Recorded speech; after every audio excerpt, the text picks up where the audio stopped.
పిత పుత్ర పవిత్రాత్మ నామమున ఆమేన్.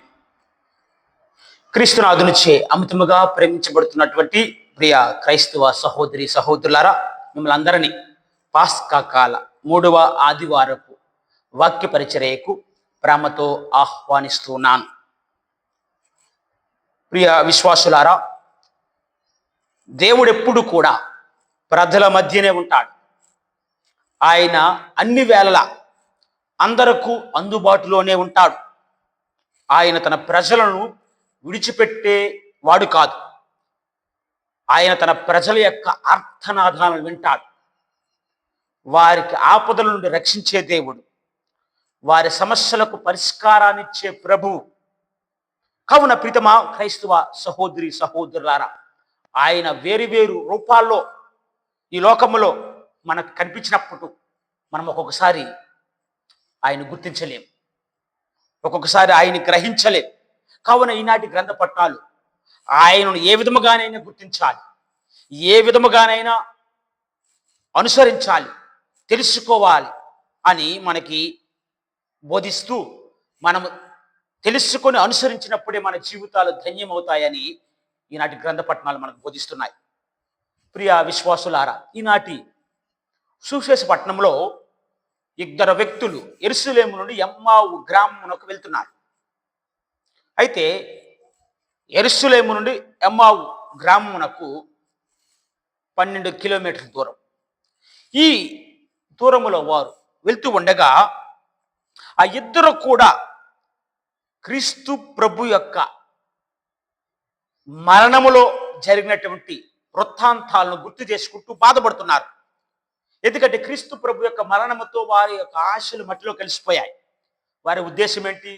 క్రీస్తు ప్రభు రోమిల్ రాజ్యము నుండి, రోమిల యొక్క పాలన నుండి మమ్మల్ని అందరూ కూడా రక్షిస్తాడు, మాకు ఒక రాజ్యాన్ని ఏర్పరుస్తాడు, ఆ రాజ్యములో మేమందరూ కూడా ఆనందంగా సంతోషంగా సిరి సంపదలతో ఉంటాము అని వారి యొక్క ఆలోచన.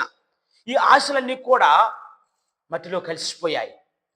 కావున ప్రీతమ క్రైస్తవ సహోదరి సహోదరులారా, అయితే అప్పటికే ఆయన మరణించి 3 రోజులు అవుతుంది.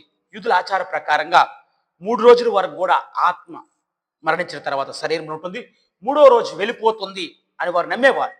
అయితే కొంతమంది స్త్రీలు సమాధి వద్దకు వెళ్ళినప్పుడు అక్కడ ఖాళీ సమాధి కనిపించింది. ప్రభు అందులో లేరు. వారికి దేవదూత కనిపించి ఆయన ఉత్థానమయ్యాడు అని చెప్పినప్పటికి కూడా ఆ సందేశం అనేది, ఇంకా ఆ వార్త అనేది ప్రజలకు చేరలేదు. కావున ప్రీతమ క్రైస్తవ సహోదరి సహోదరులారా, వారు ఈ విషయాలను నమ్మకుండా వారు నడుస్తున్నారు. ఇట్టి ఆలోచనలో, ఇట్టి నిస్పృహలో ఉన్నటువంటి వీరిద్దరూ వాళ్ళలో ఉన్నటువంటి ఆశను వారు కోల్పోయారు. వారికి ఇంకా జీవనం మీద నమ్మకం లేదు. ఇలా నమ్మకం లేకుండా యెరూషలేమును విడిచిపెట్టి, ఇంకా వారు అనుకున్నవన్నీ అయిపోయాయి, ఇంకా ఏమీ లేదు అనుకుంటూ యెరూషలేమును విడిచిపెట్టి ఎమ్మావు గ్రామమునకు వారు వెళ్తున్నారు. ప్రీతమ క్రైస్తవ సహోదరి సహోదరులారా, ఈనాటి మొదటి పట్టణంలో చూసినట్లయితే పేతురు గారు ఒక విషయాన్ని బోధిస్తున్నారు. క్రీస్తు ప్రభు అక్కడ మరణించి వారు మొత్తం ఇంక పోయింది, కోల్పోయాం సర్వస్వాన్ని అని అనుకునే సమయంలో పేతురు ఈనాటి మొదటి పట్టణం ద్వారా ఈ విధంగా బోధిస్తున్నాడు. ప్రభు యొక్క మరణానికి యూదులే కారణమని చెప్పకుండా వారికి 2 సత్యాలను బోధిస్తున్నాడు. అందులో మొట్టమొదటిది, యేసు చేసినటువంటి ధార్మిక బోధనలు, ఆయన అనుభవించినటువంటి శ్రమలు, మరణముత్థానం అనేవి దేవుని ప్రణాళిక ప్రకారంగా జరిగాయి అంటున్నాడు. ఆయనను ఎవరు చంపలేదు, దేవుని ప్రణాళిక ప్రకారంగా ఇవంతా కూడా జరిగాయి అని చెప్తూ, మరణము ఆయనను బంధించి ఉంచలేకపోయింది, మరణమునకు అది అసాధ్యము. అందుకనే దేవుడు మరణ వేదనలను తొలగించి ఆయనను జీవముతో మృతులలో నుండి లేపెను అని మనకి బోధించడం మనం చూస్తున్నాం. ఇంకొకటి ఏంటంటే, ఒక నిగూఢమైన సత్యాన్ని బోధిస్తున్నాడు. ఇంకొక విషయం అక్కడే ఆ మొదటి అంశంలోనే ఇంకొకటి ఏంటంటే, ఇంకొక అంశం చెప్పినట్లయితే, పేతురు ఈ బోధన ప్రకారం చూస్తే కొద్దిగా వివరణలోకి వెళ్ళినట్లయితే మనకు అర్థమవుతుంది. పేతురు గారి యొక్క బోధన ప్రకారం ఏంటంటే, ఎవరైతే దేవునికి అవిధేయులుగా జీవిస్తారో, దేవుని యొక్క ఆజ్ఞలను ధిక్కరించి నడుస్తారో వారు మరణాన్ని కొని తెచ్చుకుంటారు, వారు మరణిస్తారు అని చెప్పడం మనం వింటున్నాం. అయితే ఇక్కడ క్రీస్తు ప్రభు తన జీవితాంతం కూడా తండ్రి దేవునకు విధేయుడై జీవించి తన చిత్తాన్ని నెరవేర్చడంలోనే తన యొక్క జీవితాన్ని ముందుకు సాగించాడు. కావున తప్పకుండా దేవుడు తనను మృతుల్లో నుండి లేపాడు. మరణమునకు ఆయనపైకి ఎటు ఆధిపత్యం లేకుండా పోయింది. మరణమును ఆయన బంధించడం అసాధ్యమైంది. కావున ప్రీతమ క్రైస్తవ సహోదరి సహోదరులారా, దేవుని ప్రణాళిక ప్రకారం అంతా కూడా జరిగిందని చెప్పి యూదులను ఇక్కడ పేతురు గారు వారిని నిందించట్లేదు. ఇంకా రెండో అంశం ఏంటంటే, అక్కడే ఇప్పుడు ప్రజలు చేయవలసిన పని ఏంటి? వారు మారు మనసు పొంది దేవుని చెంతకు వచ్చి విశ్వసించి ఆయన మార్గంలో నడవాలంట. ఆయన జీవన మార్గములో నడవాలంటున్నారు. మార్గం అంటే బైబిల్ ప్రకారం చూసినట్లయితే దేవునితో కలిసి జీవించటం. దేవునితో కలిసి జీవించినప్పుడు నిత్య జీవ వృక్షానికి చేరుకోగలుగుతాం. క్రీస్తు ప్రభువే దానికి మార్గం అంటున్నాడు. ఇది ఈనాటి మొదటి పట్టణం ద్వారా. ఇంక రెండో పట్టణానికి వచ్చినట్లయితే రెండవ పట్టణంలో పేతురు గారు ఈ విధంగా అంటున్నారు. మొదటి పేతురు గారు రాసిన మొదటి లేఖలో చూస్తే, పేతురు గారి యొక్క దృష్టిలో యూదులు అనుసరిస్తున్న జీవిత విధానం, అదేవిధంగా గ్రీకులు అనుసరించే జీవన విధానం, ఈ రెండు కూడా ప్రజలకు నిరర్థకం అంటున్నాడు. అవి ఎటువంటి ఉపయోగం లేదంటున్నాడు. ఎందుకంటే ఈ రెండు మార్గాలు కూడా ప్రజలను దైవపుత్రులుగా దైవజనులుగా అవి మార్చలేవు అంటున్నాడు. ఈ లౌకిక వ్యామోహాల నుండి, ఈ లౌకిక దాస్యము నుండి విడుదల చేసేది ఏంటంటే ప్రభు యొక్క రక్తమే. ఎందుకంటే పాస్కా గొర్రెపిల్ల రక్తము చేత పాత నిబంధనలో ఇశ్రాయేలు ప్రజలు ఈజిప్టు దాస్యము నుండి ఏ విధంగా బయటపడ్డారో, ప్రభు శిలువ మీద రక్తాన్ని చిందించడం ద్వారా ఈ లోకపు దాస్యము నుండి మనమందరం కూడా విడుదలను పొందుతామని ఈనాటి రెండవ పట్టణం ద్వారా పేతురు మళ్ళీ బోధిస్తున్నారు. అయితే ఎప్పుడైతే ప్రభు యొక్క మార్గములో మనం నడుస్తుంటామో ఆ శక్తిని యుక్తిని దేవుడే ప్రసాదిస్తాడు, మనకు తోడుగా ఉంటాడని మనకి ఈనాటి రెండవ పట్టణంలో తెలియజేస్తున్నారు. ఇక్కడ సూసెస్ పట్టణం చూసినట్లయితే దేవుని మార్గములో నడవటానికి వారికి ఇంకా ఆశలు లేవు. వారిలో ఎటువంటి విశ్వాసం లేకుండా పోయింది. అందుకనే వారు యెరూషలేమును విడిచి ఎమ్మావునకు వస్తున్నారు. ప్రీతమా క్రైస్తవ సహోదరి సహోదరులారా, అయితే ఎమ్మావు వస్తున్నటువంటి ఆ శిష్యులు ఇద్దరని మనం విన్నాం. ఇద్దరు శిష్యులని మనం విన్నాం. అందులో మొట్టమొదటి క్లయోఫా, రెండో వ్యక్తి బహుశా వేదాంత పండితులు చాలా విషయాలు చెప్తున్నారు. అందులో రెండో వ్యక్తి ఎవరంటే బహుశా మేరీ కావచ్చు. ఈ మేరీ ఎవరంట? క్లయోఫా భార్య, సిలువ చెంత నిలబెట్టినటువంటి స్త్రీ కూడా.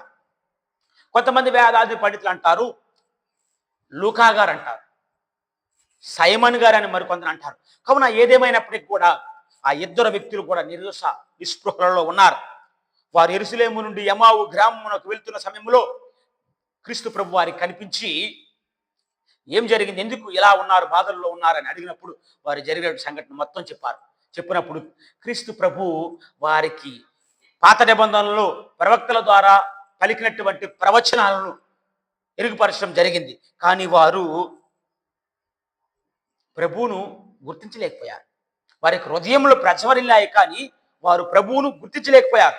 ఈలోగా ఎమ్మావు గ్రామం అనేది దగ్గర పడుతుంది. ఈలోగా క్రీస్తు ప్రభు కొద్ది ముందుకు వెళ్ళేటట్లు వారు కనిపించినప్పుడు అంటున్నారు, ప్రొద్దువాళ్ళు అగుచున్నది, సంధ్యవేళ అగుచున్నది, మాతో ఉండమని వారు ప్రాధేయపడినప్పుడు ప్రభు వారితో భోజన బల్ల మీద కూర్చుని రొట్టెను విరిచినప్పుడు భోజన సమయంలో వారికి ఆత్మీయ కనులనేవి తెరవబడ్డాయి. ప్రీతమ క్రైస్తవ సహోదరి సహోదరులారా, క్రీస్తు ప్రభు వెంటనే అదృశ్యమయ్యారు. వారి ఆత్మీయ కనులు ఎప్పుడైతే తెరవబడ్డాయో క్రీస్తు ప్రభు వెంటనే వారు విడిచిపెట్టి అదృశ్యమయ్యారు. అప్పుడు వారు క్రీస్తు ప్రభుతో కలిసి మాట్లాడిన మాటలు, ఆ మార్గము గుండా వారికి జరిగిన అనుభూతులు, చివరికి రొట్టె విరిచినప్పుడు జరిగే సంఘటనలు ప్రతిదీ కూడా తన సోదరులకు తెలియజేయాలని వెంటనే వారు యెరూషలేమునకు బయలుదేరారు. ప్రీతమ క్రైస్తవ సహోదరి సహోదరు, ఇక్కడ మనం గమనించవలసినటువంటి 3 విషయాలు ఉన్నాయి. జ్ఞాన వివాహంలో 3 ముళ్ళు ఎంత అవసరమో కథోలిక క్రైస్తవ జీవితంలో కూడా ఈ 3 విషయాలు అంతే అవసరం అండి. అందులో మొట్టమొదటిది ఏంటంటే వాక్యము, రెండోది దివ్య సప్రసాదము, మూడోది శ్రీసభ సంఘము. వాక్యము చూసినట్లయితే యేసు ప్రభు ఎమ్మావు గ్రామం శిష్యులతో ప్రయాణం చేస్తూ ఉండగా వారికి వాక్యాన్ని బోధించినప్పుడు వారి యొక్క హృదయాలు ప్రజ్వరిల్లాయి. మరి మనం వాక్యాన్ని వినప్పుడు, వాక్యాన్ని బోధిస్తున్నప్పుడు మన హృదయాలు ప్రజ్వరిస్తున్నాయా? ఒక్కసారి ఆత్మపరిశీలన చేసుకోవాలి. నిజముగా మన హృదయాలు అనేవి ప్రజ్వరిల్లుతున్నాయా? ఎందుకంటే 7 రకాలుగా దేవుని యొక్క వాక్కుని వినే వ్యక్తులు ఉన్నారు. 7 రకాలుగా. మొట్టమొదటిది ఏంటంటే గొడుగులు వేసుకుని వాక్యాన్ని వినేవారు. అంటే వీరు వాక్యపు జల్లు వారి మీద పడకుండా కప్పుతున్నారు. జాగ్రత్త పడే వ్యక్తులు అనమాట. వాక్యం మాకెందుకులే, మా జీవితాలకి, అంటే మా జీవితమే ఒక వాక్కు కాబట్టి బోధించే వాక్కు మాకు కాదు, వాళ్ళకి, పక్కన ఉన్న వారికి, వెనకున్న వారికి, ముందున్న వారికి అని జీవించి నడిచే వ్యక్తులు అనమాట. వీరు గొడుగులు వేసుకుని వాక్యాన్ని వినే వ్యక్తులు అనమాట. రెండోది ఏంటంటే కేకలు అరుపులు మాత్రమే వినేవారు. అంటే వీరు కేకలు వేసుకుంటూ, రంకెలు వేసుకుంటూ వాక్యం చెప్పినప్పుడు వింటారు. అంతా అయిపోయిన తర్వాత ఏం విన్నారంటే ఏమీ లేదు, ఏం అర్థమైందంటే ఏమీ లేదు. అక్కడ చివరికి వాళ్ళు మిగిలేది ఏంటి? అరుపులు, కేకలే. ఇంకా మూడో విమర్శలు, అంటే విమర్శన హృదయాలతో వాక్యాన్ని వినేవారు అనమాట. వాక్యాన్ని మొదటి నుండి చివరి వరకు పూర్తిగా వింటారు, కానీ వాక్యంలో ఉన్నటువంటి తప్పులను వారు ఎత్తి చూపిస్తారు. ఇంకా 4వ రకానికి చెందిన వ్యక్తులు అలాంటి వారంటే కొంచెం కొంచెం వినేవారంట. వీరు చాలా వరకు చిన్నపిల్లలు, యువతి యువకులు అనమాట. వీరు వాక్యాన్ని వింటారు. వీరు నిజంగా దేవాలయం గుడికి వచ్చేది ఏంటంటే వారి స్నేహితులను కలుసుకోవడానికి, అదేవిధంగా తమాషా పూరితమైనటువంటి మాటలు లేదా చిన్న చిన్న అరికథలు, బుర్రకథలు చెప్తున్నప్పుడు అలాంటి మాటలు వినడానికి వీరు వస్తారు. నిజంగా క్షమాపణ, పశ్చాత్తాపము, క్షమాపణ, చివరికి మారు మనస్సు అనే మాటలు చెప్పినప్పుడు ఇవి వీరు వినరు. ఇంకా 5వ రకానికి చెందిన వ్యక్తులు మత్తుగా వినేవారట, మత్తుగా వింటారు. వీరు చాలా మంది తల్లిదండ్రులు, పెద్దలు అనమాట. పెద్ద పెద్ద వారు ఉంటారు కదా, వారందరూ కూడా ఈ కోవకు చెందిన వారు. వారు వస్తారు. వారు గుడికి వచ్చిన తర్వాత వారు ఇంటి దగ్గర జరిగే విషయాలన్నీ కూడా గురువు యొక్క ముఖాన్ని చూస్తూ వీరు జ్ఞప్తులు తెచ్చుకుంటారన్నమాట. వాక్యాన్ని విన్నట్లు వారు బయటికి కనిపిస్తారు, కానీ నిజంగా వారి యొక్క మధ్యలో మెదిలే భావాలేంటి? ఇంటి దగ్గర నుంచి వచ్చాను, తాళం వేశాను, ఆయన వస్తారేమో, అమ్మాయి చదువుతుంది, అది నిద్రపోతుందేమో, లేకపోతే అబ్బాయి అమెరికా వెళ్ళాలి, ఎంత సంపాదిస్తాడు, ఏంటి ఈరోజు ఏం వండాలి, ఇలాంటి మాటలు. మా అత్త ఉంది, జ్వరంతో ఉంది, ఆమె ఉంటుందా పోతుందా, అక్కడ పోతే మాకు ఎంత ఆదాయం వస్తుంది, మాకు ఎంత వాటా వస్తుంది అని ఆలోచిస్తూ వినే వ్యక్తులు అనమాట. ఇంకా 6వ రకానికి చెందిన వారు జ్ఞానం కోసం వినే వ్యక్తులు. వాక్యాన్ని వారు విన్నప్పుడు మొదటి నుంచి చివరి వరకు వింటారు. అందులో మంచి మంచి వాక్యాలు కావచ్చు, కథలు కావచ్చు, మిగతా మంచి మంచి విషయాలన్నీ కూడా రాసుకుంటారు. ఎందుకంటే వారి అవకాశం వచ్చినప్పుడు వేరే దగ్గర ఇవి చెప్పడానికి. ఇంకా చివరిగా వాక్యాన్ని శ్రద్ధగా వినేవారు. శ్రద్ధగా దేవుని యొక్క వాక్యాన్ని మనస్ఫూర్తిగా వింటారు, విశ్వాసంతో వింటారు, ఆసక్తితో వింటారు. కనుక ఆ వాక్యాన్ని గ్రహించగలుగుతారు, చివరికి వాక్యాన్ని అంగీకరించి ఆచరిస్తారు. అందుకని వారు మాత్రమే 30 వంతులుగా, 60 వంతులుగా, 100 వంతులుగా తమ జీవితాల్లో ఫలిస్తారు. ప్రీతమ క్రైస్తవ సహోదరి సహోదరులారా, ఒకసారి ఒక చిన్న సంఘటన విజయనగరం పరిసర ప్రాంతాల్లో జరిగినటువంటి సంఘటన. అదేంటంటే ఆ ప్రాంతంలో దాదాపుగా చాలా మంది వరకు ఆటోలు ఉన్నాయి. చాలా ఆటోలు అనమాట, దాదాపు 1,00,000 వరకు అనుకోండి సుమారుగా. అయితే ఏమైందంటే ఆ ప్రాంతంలో ఒక స్కూల్ యాజమాన్యం ఒక స్కూల్ బస్సు కొనాలనుకుంది. అయితే చాలా సంవత్సరాల నుండి ఆ బస్సు కొనడానికి ఆ స్కూల్ యాజమాన్యం ఏం చేసింది, డబ్బును కొద్దిగా సేవ్ చేసి ఒకరోజు 2 వ్యక్తులను పంపించింది అనమాట ఒక బస్సును కొనడానికి. వారు ఒక ఆటోలో ఎక్కి బస్సును కొనడానికి వెళ్ళారు. అయితే చివరికి ఏమైందంటే 2 వ్యక్తులు కూడా, మొదటి వ్యక్తి అనుకున్నాడు ఆ బ్యాగ్ అనేది రెండో వ్యక్తి తీసుకుంటాను అనుకున్నాడు. ఆ రెండో వ్యక్తి ఏమనుకున్నాడంటే ఆ మొదటి వ్యక్తి తీసుకుంటాడు అనుకున్నాడు. చివరికి ఇద్దరు కూడా మర్చిపోయారు, స్కూల్కి వచ్చారు. అయితే ఈ జరిగిన సంఘటన చెప్పినప్పుడు చాలా బాధపడ్డారు స్కూల్ యాజమాన్యం. వారు ఎంతో ఆశతో బస్సు కొనాలనుకున్నారు. ఇప్పుడు డబ్బు మొత్తం కూడా పోయింది. అయితే చివరికి కొన్ని గంటల తర్వాత ఈ ఆటో వ్యక్తి ఆ స్కూల్ ప్రాంగణమునకు వచ్చాడు. ప్రీతిమ క్రైస్తవ సహోదరి సహోదరులారా, అప్పుడు వారికి అర్థమైంది ఈ ఆటోను మేమే కదా ఎక్కాము అని. వచ్చినప్పుడు ఆ చివరికి ఆ ఆటో తోలినటువంటి వ్యక్తి వచ్చి ఆ బ్యాగ్ని వీళ్ళకి ఇచ్చారనమాట. వాళ్ళు ఎంతో ఆనందంగా సంతోషంగా ఫీల్ అయ్యారన్నమాట. చివరికి అడిగారు, ఎందుకు ఈ చివరికి తీసుకొచ్చామంటే, ఈ నేను నా ఆటోలో చూస్తే ఈ బ్యాగ్ ఉందండి, ఆ బ్యాగ్లో ఏముందని తెరిచి చూసినప్పుడు డబ్బు ఉంది, ఆ డబ్బు నాది కాదు మీది అని తెలుసుకొని ఇక్కడికి వచ్చానండి అని చెప్పినప్పుడు ఆ స్కూల్ ప్రిన్సిపల్ అన్నారంట, అయ్యా ఆ ప్రాంతంలో చాలా ఆటోలు ఉన్నాయి కదా, ఏ ఆటో మాకు తెలుసుకోవడానికి చాలా సమయం పడుతుంది, ఈలోగా ఈ డబ్బును నువ్వు తీసుకుని ఏదైనా చేయవచ్చు, ఎందుకు వచ్చావు తిరిగి వచ్చావంటే, ఆయన పలుకుతున్న మాటలు ఏంటంటే ప్రీతమ క్రైస్తవ సహోదరి సహోదరులారా, అందుకు ఆ ఆటో వ్యక్తి అన్నాడట, అంతకు ముందైతే నేను ఎట్లానే చేసేవాడిని, కానీ ఈ పుస్తకం నా జీవితాన్ని మార్చివేసింది అని చెప్పి తన ఆటోలో ఉన్నటువంటి ఆ బైబిల్ గ్రంథాన్ని తీసి వారికి చూపించాడట. అవును ప్రీతమ క్రైస్తవ సహోదరి సహోదరులారా, ఈ బైబిల్ గ్రంథమే, పరిశుద్ధ గ్రంథమే తన జీవితాన్ని మార్చివేసింది. ఆయన పాత వ్యక్తిలా లేడు, నూతన వ్యక్తిగా క్రీస్తుకు సాక్షిగా నిలిచాడు. కావున ప్రీతమ క్రైస్తవ సహోదరి సహోదరు, ఈరోజు వాక్యం నిన్ను మార్చగలుగుతుందా? ఒకసారి ఆత్మపరిశీలన చేసుకుందాం.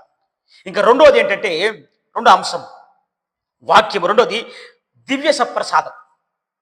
వాక్యాన్ని విన్నప్పుడు మన హృదయాలు ప్రజ్వరిల్లేటట్లు చేస్తుంది, కానీ క్రీస్తును గుర్తించలేం, క్రీస్తును మనం పూర్తిగా గుర్తించలేకపోతాం. కావున ఎప్పుడైతే రొట్టెను క్రీస్తు ప్రభు విరిచాడో అప్పుడే వారు క్రీస్తును వారు గుర్తించగలిగారు.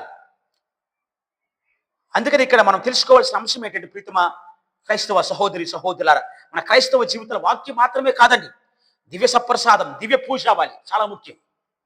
వాక్యం వింటాం, కానీ అది మనను క్రీస్తును గుర్తించేటట్లు చేయలేదు, మన హృదయాలు కేవలం ప్రజ్వరిల్లేటట్లు చేస్తుంది. కానీ క్రీస్తును గుర్తించాలి అని అనుకుంటే దివ్య పూజా బలిలో పాల్గొని దివ్య సప్రసాదాన్ని స్వీకరించాలి. యూదా ఇస్కారియోతును చూడండి. యూదా ఇస్కారియోతులో ఉన్న ప్రధాన సమస్య ఏంటి? డబ్బు కాదు, అధికార వ్యామోహం కూడా కాదు, తనలో ఉన్నటువంటి ప్రధాన సమస్య దివ్య సప్రసాదం. క్రీస్తు ప్రభు కడర భోజన సమయంలో దివ్య సప్రసాదాన్ని, ఇది నా శరీరం రక్తం, దీన్ని స్వీకరించండి, పానము చేయండి అని తన శిష్యులకు ఇచ్చినప్పుడు ఇక్కడ యూదా ఇస్కారియోతు దాన్ని స్వీకరించిన వెంటనే బయటికి బయట చీకటిలోకి వెళ్ళాడు, పాపములోకి వెళ్ళాడు. అంటే ఏంటి అక్కడ? అంటే సరైనటువంటి సిద్ధపాటు తనముతో తన దివ్య సప్రసాదాన్ని స్వీకరించలేదు.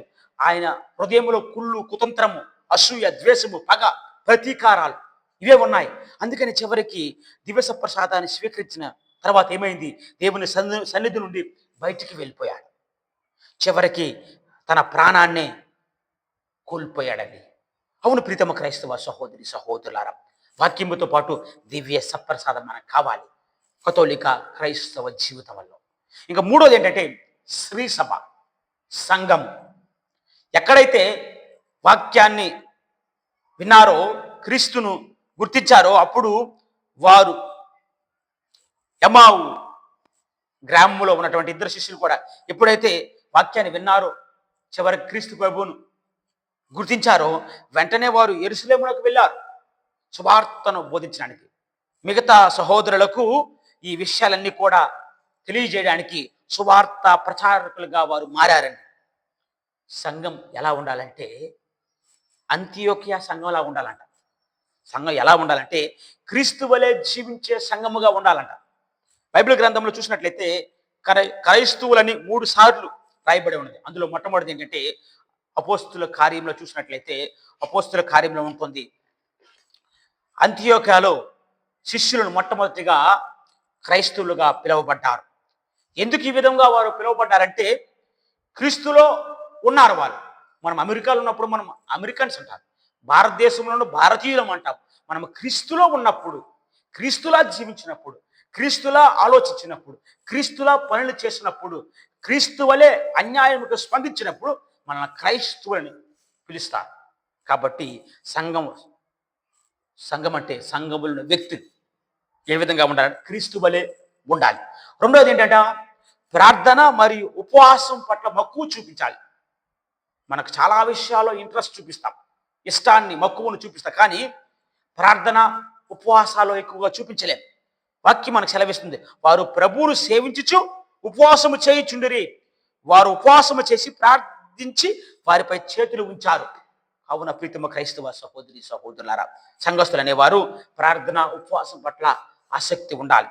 ఇంకా మూడోది ఏంటంటే సువార్తను ప్రకటించే సంఘములా ఉండాలంట. సువార్తను ప్రకటించే సంఘం. రక్షణ పొందిన ప్రతి ఒక్కరు కూడా సువార్తను ప్రకటించాలి. వారి యొక్క బాధ్యత ఇది. చూడండి, సమరియా స్త్రీ క్రీస్తును తెలుసుకున్న తర్వాత కొండను విడిచిపెట్టి వెంటనే గ్రామానికి వెళ్ళి గ్రామస్తులందరినీ కూడా క్రీస్తు చెంతకు తీసుకొచ్చింది. క్రీస్తును తెలుసుకున్న మనం, క్రీస్తు ద్వారా రక్షణ పొందిన మనము ఇదే విధముగా ఉండాలి. క్రీస్తును బోధించే వ్యక్తులుగా, ఇతరులకు తెలియపరిచే వ్యక్తులుగా ఉండాలి. ఇక నాలుగోది ఏంటట, సంఘస్థులు సంఘం ఏ విధంగా ఉండాలంటే ఉదారత్వం, ఇచ్చే సంఘాలుగా ఉండాలి. పుచ్చుకునే సంఘాలు కాదు, ఇచ్చే మనసున్న సంఘంగా ఉండాలి, సంఘస్థులుగా ఉండాలి. అపోస్తుల కార్యంలో చూస్తున్నాం 11వ అధ్యాయంలో తమ శక్తి కొలది యూదయలోని సోదరులకు సహాయం పంపవాలని వారు నిర్ణయాన్ని తీసుకున్నారు. నిరుపేదరాలైన గొప్ప దాన ధర్మాలు చేసిందట. నిరుపేదరాలైనప్పుడు కూడా గొప్ప దాన ధర్మాలు చేసింది. మార్కు సువార్తలో చూసినట్టయితే యేసు కానుక పెట్టి వద్ద కూర్చొని కానుకలు వేస్తున్న విధానాన్ని చూశాడు.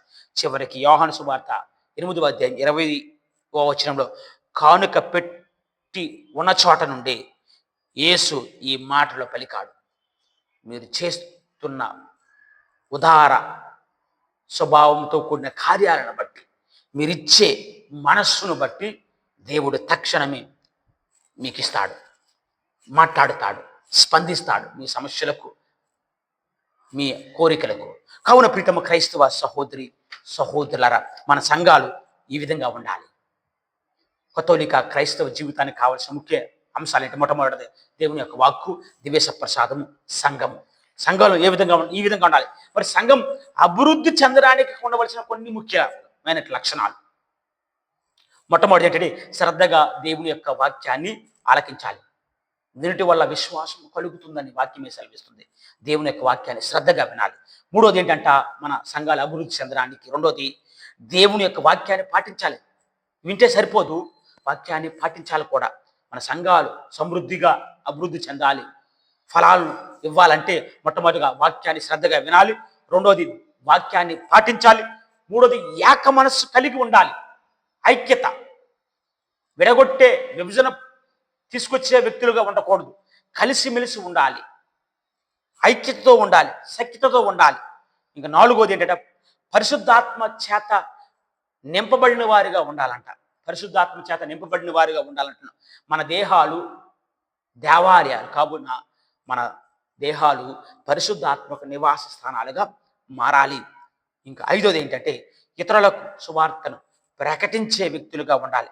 ఒక్కొక్క విశ్వాసి ఒక్కొక్క ఏలియా ప్రవక్త అయి ఉండాలి. ఎందుకంటే ఈ రోజుల్లో చాలామంది యెజబెల్ రాణులు ఉన్నారు. కావున సువార్తను ఇతరులకు ప్రకటించే వ్యక్తులుగా మనం ఉండాలి. కావున ప్రీతమ క్రైస్తవ సహోదరి సహోదరులారా, ఈ ఆదివారం రోజున క్రీస్తు ప్రభు యొక్క మార్గములు నడవాలి. అప్పుడే మన జీవితాలు కూడా ఆ వెలుగును, ఆ సంతోషాన్ని, ఆనందాన్ని పొందుతాయి. మన సంఘాలు బాగుపడతాయి, అభివృద్ధి చెందుతాయి, నూరువంతులుగా ఫలాన్ని ఇస్తాయి. ఆయన మార్గంలో నడుస్తూ ఆయన ఇవ్వబోయే బహుమానాన్ని పొందడానికి కావలసిన శక్తిని ప్రసాదించమని ఈ దివ్య పూజా బలిలో ప్రార్థించుదాం.